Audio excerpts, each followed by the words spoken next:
सोलापूर पुणे महामार्गावर आज शनिवारी दुपारी केगाव येथील MIT शिक्षण संस्थेच्या समोर 3 वाहनांचा भीषण अपघात झाला।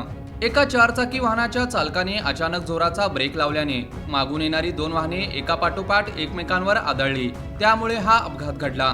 मिळालेल्या प्राथमिक माहितीनुसार महामार्गावर वाहतूक सुरू असताना अचानक ब्रेक लागल्याने पुढील वाहनांवर नियंत्रण राहिले नाही आणि मागील वाहनांनी एकामागोमाग एक धडक दिली। अपघाताचा आवाज मोठा आल्याने परिसरात एकच खळबळ उडाली। अपघातात सहभागी तिन्ही वाहनांचे मोठ्या प्रमाणात नुकसान झाले असून वाहनांचे समोरील आणि मागील भाग पूर्णपणे सुरडले गेले आहेत। या अपघातात सुदैवाने कोणतीही जीवितहानी किंवा गंभीर दुखापत झाली नाही, ही दिलासादायक बाब आहे।